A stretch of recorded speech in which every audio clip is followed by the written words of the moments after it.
दोस्तों, अगर आप यूपी के रहने वाले हैं और आप यूपी के अलावा किसी और स्टेट में फंसे हुए हैं तो आपके लिए यूपी गवर्नमेंट ने एक ऑनलाइन पोर्टल लॉन्च किया है जिसके ज़रिए आप अपने घर पे यूपी में पहुंच सकते हैं। उसके लिए दोस्तों आपको क्या करना पड़ेगा, इसके लिए हमें सबसे पहले जो यूपी गवर्नमेंट ने वेबसाइट लॉन्च की है, ऑनलाइन पोर्टल लॉन्च किया है, वहाँ पे जाना पड़ेगा। जैसे मैंने ये ओपन किया, इसका लिंक आपको डिस्क्रिप्शन में मिल जाएगा। तो आप यहाँ पे जाएंगे तो आपको दो ऑप्शन मिलेगा। यहाँ पे प्रदेश से अन्य राज्य जाते हैं तो क्लिक करें, ठीक है। दूसरा ऑप्शन है प्रवासी पंजीकरण, अन्य राज्यों से उत्तर प्रदेश आने हैं तो क्लिक करें। अगर आप यूपी में हैं और किसी और स्टेट में जाना चाहते हैं, किसी और जगह जाना चाहते हैं तो आप पहला वाला ऑप्शन सिलेक्ट करेंगे। और अगर आप यूपी के रहने वाले हैं, सपोज़ आप महाराष्ट्र में काम कर रहे हैं और आपको यूपी जाना है, तो दूसरे नंबर का जो ऑप्शन है कि प्रवासी पंजीकरण, अन्य राज्यों से उत्तर प्रदेश आने हैं तो क्लिक करें। तो आपको यहाँ पे क्लिक करना पड़ेगा। फिर आपके सामने कुछ इस तरीके का इंटरफेस नज़र आएगा। यहाँ पे आपको मोबाइल नंबर मांगेगा और कैप्चा मांगेगा। तो आप यहाँ पे मोबाइल नंबर डाल देंगे अपना। OTP आ गया है तो मैंने OTP इंटर कर दिया। अब उसके बाद हमको क्या करना होगा, सबमिट करेंगे। सबमिट पे जाएंगे। अभी ये ऑनलाइन फॉर्म भरने का पूरा ऑप्शन आएगा कि क्या क्या डिटेल्स सबमिट करना, पूरा हमको A to Z सबमिट करना पड़ेगा। दोस्तों, सबसे पहला ऑप्शन क्या आ रहा है, कैटेगरी ऑफ ट्रैवलर।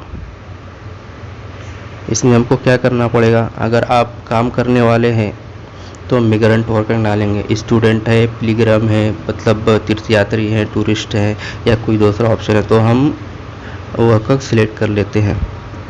यहाँ पे नाम डालेंगे,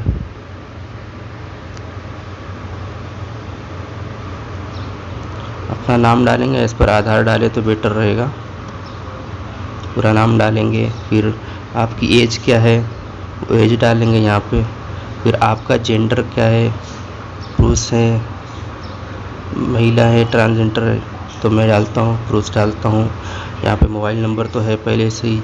अगर आपका ईमेल आईडी है तो आप ईमेल आईडी भी यहाँ पे डाल दें, ठीक है। फिर उसके बाद यहाँ पे एक ऑप्शन आएगा आपको कि आइडेंटिटी कार्ड। तो आपको यहाँ पे कौन सा आइडेंटिटी कार्ड आप साथ में लेके जा रहे हैं, Aadhaar card, driving license, PAN card, voter ID card. तो मैं यहाँ पे आधार कार्ड सिलेक्ट कर लेता हूँ क्योंकि आधार कार्ड सबके पास ही होता है। और फिर यहाँ पे हमको आधार कार्ड का जो भी सिलेक्ट करेंगे यहाँ पे आइडेंटिटी कार्ड, उसका नंबर यहाँ पे डालना पड़ेगा। तो दोस्तों अभी यहाँ पे देखो मांग रहा है आधार कार्ड का नंबर, तो हमें यहाँ पे आधार कार्ड का नंबर डालना पड़ेगा। तो दोस्तों यहाँ पे आधार नंबर मैं डाल देता हूँ। आधार नंबर हो गया। फिर उसके बाद यहाँ पे टिक करने के लिए एक ऑप्शन आएगा कि मैं सत्यापन के उद्देश्य के अपने आधार कार्ड नंबर का उपयोग करने के लिए अपनी सहमति देता हूँ। तो अगर आपकी सहमति है तो टिक कर देंगे। यहाँ पे दूसरा एक ऑप्शन है कि क्या आप अपने परिवार के साथ यात्रा कर रहे हैं। अगर आप अपनी फैमिली के साथ ट्रैवल करना चाह रहे हैं तो आप यहाँ पे टिक करेंगे। और जब ये टिक करेंगे तो आपको यहाँ पे आएगा कि कितने लोग साथ में ट्रैवल कर रहे हैं आपके फैमिली में। तो 2 लोग हैं, 3 लोग हैं, 4 लोग हैं, जितने लोग भी हैं तो यहाँ पे उतनी क्वांटिटी डालेंगे। फिर नीचे ऑप्शन आएगा नाम, उनकी एज, रिलेशनशिप क्या है, जो आपके साथ में ट्रैवल करने वाले हैं वो आपके बच्चे हैं, आपकी माँ है, आपकी वाइफ है, जो भी है पूरा देखो सबका डिटेल यहाँ पे सबमिट करना पड़ेगा। और अगर आप अलोन यानी अकेले ट्रैवल कर रहे हैं तो फिर आपको वो सिलेक्ट करने की ज़रूरत नहीं है, यहाँ पर टिक करने की ज़रूरत नहीं है। फिर आपको ऐसे ही छोड़ देंगे। फिर आपको नीचे एक ऑप्शन आएगा यात्रा का तरीका, यानी आपको कैसे ट्रैवल करना है। खुद की अपनी गाड़ी है या फिर ये कि आप सरकार के ज़रिए, गवर्नमेंट के ज़रिए सहायता लेकर जाना चाहेंगे। अगर आपका खुद की गाड़ी है, खुद की गाड़ी से जाना चाहते हैं तो ऑन व्हीकल सिलेक्ट करेंगे। और वो सिलेक्ट करने के बाद फिर आपको दूसरा एक ऑप्शन नीचे आएगा कि टाइप ऑफ व्हीकल, यानी टू व्हीलर है, फोर व्हीलर है, टैक्सी है, या आप खुद एक प्राइवेट कार हायर करके जा रहे हो। तो सपोज़ अगर टू व्हीलर है, कोई भी एक मैं सिलेक्ट कर लेता हूँ, टू व्हीलर कर लेता हूँ। तो यहाँ पे नीचे फिर ऑप्शन आएगा, पूछेगा कि आपका गाड़ी का नंबर क्या है। तो आपको यहाँ पे गाड़ी का नंबर डालना पड़ेगा। फिर उसके बाद ये तो इतना हो गया। तो अभी चूँकि मुझे गवर्नमेंट की सहायता लेके जाना है, तो मैं सिलेक्ट करता हूँ क्या कि request on requesting government vehicle यात्रा। ठीक है, तो गवर्नमेंट का सिलेक्ट करेंगे तो फिर हमारे पास सिर्फ ये कुछ ऑप्शन आएंगे। क्या है वो देख लेते हैं कि क्या आपको यानी आपके परिवार के किसी अन्य सदस्य को सर्दी, खांसी या बुखार से संबंधित लक्षण हैं। अगर हैं तो हाँ कर देंगे, अगर नहीं है तो नो कर देंगे। ऐसे ही एक नीचे एक और गाइडलाइन है कि क्या आप या आपका परिवार हाल के दिनों में 14 दिवस हेतु अधिकारियों द्वारा क्वारंटाइन किया गया है। अगर किया गया है तो यस करेंगे, नहीं किया गया है तो नो करेंगे। फिर उसके बाद आपके एड्रेस का ऑप्शन आएगा। आप जहाँ पे अभी रह रहे हैं वहाँ का आपको एड्रेस डालना होगा। जैसे आप अगर महाराष्ट्र में फंसे हुए हैं तो यहाँ पे आपको महाराष्ट्र सेलेक्ट करना होगा। महाराष्ट्र सेलेक्ट किया, डिस्ट्रिक्ट कौन सा है, डिस्ट्रिक्ट यहाँ पे डाल देते हैं। अगर आप मुंबई सिटी में है, मुंबई सबर्बन में है, या फिर ठाणे में है तो सिलेक्ट कर लेंगे। जैसे मैं ठाणा सिलेक्ट कर लेता हूँ। ठीक है, फिर यहाँ पे आपको एड्रेस डालना होगा। मुंबई में, ठाणे में आप जिस जगह पे रहते हैं, भिवंडी में हो, कुर्ला में हो, दादर में हो, कल्याण में हो, तो वहाँ का प्रॉपर रूम नंबर के साथ एड्रेस डालना होगा। मैं डाल देता हूँ 2nd फ्लोर Z8 अपार्टमेंट,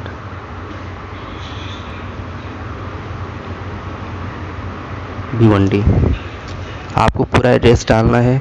फिर उसके बाद नीचे ऑप्शन आएगा कि उत्तर प्रदेश में जिस पते पर आप जाना चाहते हैं, उसके नीचे आपको 2 ऑप्शन आएगा, रूरल, अर्बन।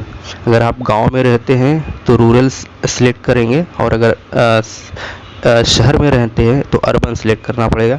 ज़्यादातर लोग तो गांव में ही रहते हैं, इसलिए हम रूरल ही रहने देते हैं सिलेक्ट। फिर उसके बाद नीचे ऑप्शन आएगा जनपद, यानी यूपी में आप कौन से इस डिस्ट्रिक्ट में, कौन से ज़िले में जाना चाहते हैं। सपोज़ मुझे अगर आजमगढ़ जाना है तो मैं आजमगढ़ सिलेक्ट कर लेता हूँ। नीचे एक ऑप्शन आएगा फिर तहसील, कि आपको तहसील कौन सी है, बुरहानपुर, सगड़ी, सदर, निज़ामाबाद, फूलपुर, लालगंज, मेहनगर, मार्टिनगंज। ठीक है, फिर मैं लालगंज कर लेता हूँ सिलेक्ट। मेरा लालगंज है तो मैं लालगंज सिलेक्ट कर लेता हूँ। ठीक है, फिर ब्लॉक आपका क्या है, कौन सा ब्लॉक है, सठियाँ ब्लॉक। ठीक है, मैं सठियाँ कर लेता हूँ। फिर उसके बाद विलेज, पंचायत, गांव कौन सा है, यहाँ पे गांव की पूरी लिस्ट आ जाएगी। देखो, अमीलो, देवकली, देवली, खलसा, फिरोजाबाद, हाजीपुर, इब्राहिमपुर। मेरा अगर इब्राहिमपुर है तो मैं इब्राहिमपुर सिलेक्ट कर लेता हूँ। उसके बाद ग्राम, यानी गांव का नाम आप सिलेक्ट कर लें, इब्राहिमपुर। फिर उसके बाद इब्राहिमपुर में आपको किस एड्रेस पे जाना है, वो एड्रेस यहाँ पे पूरा आपको डालना पड़ेगा, आपके घर का एड्रेस। ठीक है, वो आप यहाँ पे डाल दीजिएगा।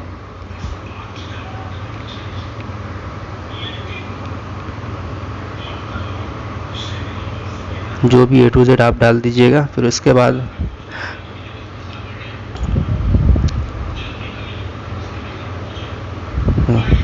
यहाँ पे किसी एक, आपको जिस गांव में जाना है, आपको अपने गांव में जाना है तो वहाँ के किसी एक व्यक्ति का कांटेक्ट नंबर और नाम लगेगा।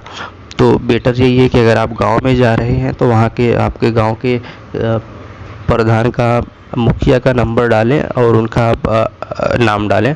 तो सपोज़ मैं अपने गांव के मुखिया का नाम डाल देता हूं,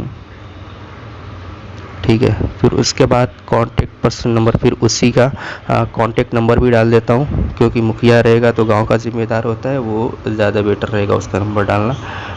तो उसका नंबर डाल दिया मैंने। फिर उसके बाद नीचे एक ऑप्शन आएगा कि मुझे जानकारी है कि जब मैं उत्तर प्रदेश में पहुंचूंगा तो मुझे आवश्यक क्वारंटाइन में रहना पड़ सकता है।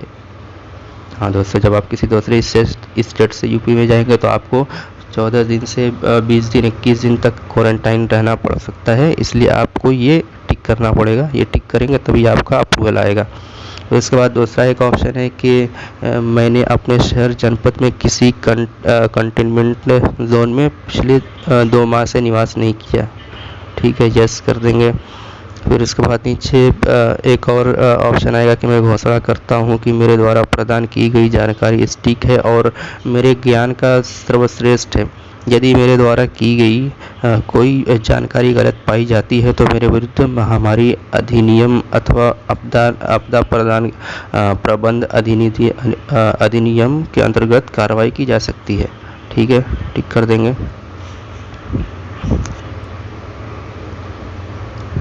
फिर उसके बाद ये लास्ट स्टेप आ गया कि हम सबमिट कर देंगे।